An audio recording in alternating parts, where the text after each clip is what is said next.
நெல்லை மாவட்டம் அம்பாசமுத்திரம் அருகே அகஸ்தியர்பட்டியில் இன்று மாலை பிரதமர் மோடி பரப்புரை மேற்கொள்ள உள்ள நிலையில் தீவிர சோதனை நடைபெற்று வருகிறது. இது தொடர்பான விவரங்களை தருகிறார் எமது செய்தியாளர் தளவாய். அவரிடம் பேசலாம். வணக்கம் தளவாய், விவரங்களை பதிவு செய்யுங்க. வணக்கம். தமிழகத்தில் நாடாளுமன்ற தேர்தல் வருகிற 19ஆம் தேதி நடைபெற உள்ள நிலையில் இன்னும் 2 நாட்களில் பிரச்சாரம் நிறைவடைய இருக்கிறது.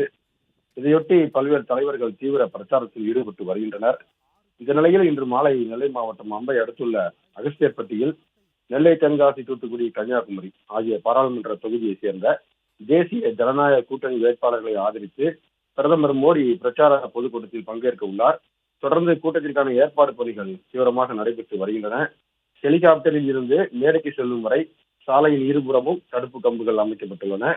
மேடை அமைக்கப்பட்டு ஃபேன், விளக்குகள் ஆகியவை பொருத்தப்பட்டுள்ளன. இன்று காலை இருக்கைகள் அமைக்கும் பணிகள் தீவிரமாக நடைபெற்று வருகின்றன. மேலும் வெடிகுண்டு தடுப்பு பிரிவினர் மோப்பநாய் மூலம் அந்த பகுதியில் சோதனை மேற்கொண்டு வருகின்றனர். இந்த பாதுகாப்பு பணியில் ஐஜி தலைமையில் 3 டிஐஜி, 12 மாவட்ட காவல் கண்காணிப்பாளர்கள், 2500க்கும் மேற்பட்ட போலீசார்கள் ஈடுபட்டு வருகின்றனர். மேலும் குலசேகரம், பாளையங்கோட்டை, ஆலங்குளம், நாங்குநேரி, அம்பாசமுத்திரம் ஆகிய பகுதிகளில் உள்ள தீயணைப்பு வாகனங்கள் மற்றும் தீயணைப்பு வீரர்கள் முன்னெச்சரிக்கையாக பாதுகாப்பு பணியில் ஈடுபட்டுள்ளனர்.